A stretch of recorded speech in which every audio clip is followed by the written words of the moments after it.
So you started to say you got involved with rebirthing when you were 45 years old. I had a birthday and I thought I was getting old and it was inevitable I was going to die and my life was almost over. And all these sicknesses and ailments, and I came and did rebirthing and found out that my stands, the things that I learned about myself and my family and my whole life, I made up. I said. I was the one that said I was getting old.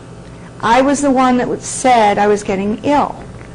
I was the one that said my life is half over instead of all this I had left to live. Excuse me. Glenn, would you mind taking her necklace, please, sir? Which one? This one? Yeah, Oh, this one. The yeah, big one. Yeah. It's caught on the... There you go. Thanks a lot. You found out about rebirthing through Glenn? Yes. Why did you think that was going to work for you?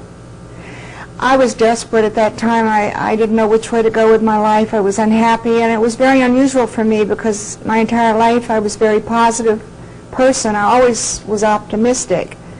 And for suddenly to start thinking so negative was so different, and I lost my joy. I was like plastic inside, and no matter what I did, I couldn't feel me again. I'd be laughing, and it was hollow. It wasn't me. It was like I was standing back watching myself. It was a terrible feeling. It was just a time in my life I didn't know what to do with. And I got involved, and I did the rebirthing. I did the weekend. I did several things, programs, and oh man, my whole life opened up, entirely opened up from there. What do you mean, elaborate, that it opened up? I created a whole new life for myself. I first had a conversation with God and asked God, could I recreate music that I had when I was 17? And create it with feeling. I had given it up to raise 6 children. And through all the years, there had been a lot of hurts and grief and sadness and some joys, but I was always spiritual and close to God. And I felt like God said, go for it.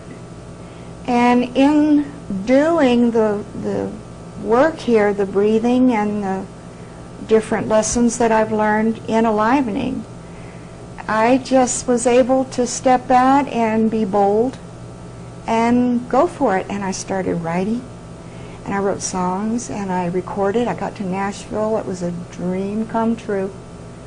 Since I was 17, to record in Nashville, and I was on television in Nashville. It was a dream come true.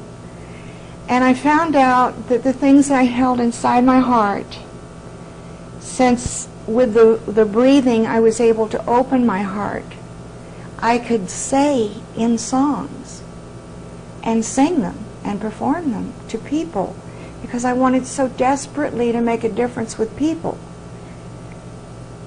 And that's it. The whole thing just evolved. What was it, though, about the rebirthing? What part of it? I mean, you said you'd been in therapy for a while, traditional therapy. Yes, I went to traditional therapy when my marriage ended, and I was afraid, and I didn't know which way to go. I wanted to move on. I didn't know how. I can't even quite explain it. It gave me, first of all, I learned that I'm the one that sets all my life up. And it's up to me what I do or don't do. And no one else out there can make me do anything, or I have to be the one to step out. All the things you were saying are positive affirmations that anybody who talks about self-help will bring up, and this is what we need to do to feel better about ourselves and reach our fullest potential. But we could attach that to any different kind of therapy. Why is the rebirthing process, do you attribute it to? Why is it? What about that? it opened my heart. It opened my heart so that I could be who I'm supposed to be, who I am, with all my faults and all my glories. How? That's what I'm asking. It just does. You have to experience it. There's no way to explain it. You have to experience it. And the only way to experience it is to do it. I had to have trust. I didn't want to breathe. I didn't realize how shallow my breathing was and how I'd shut myself down. No wonder I was getting ill.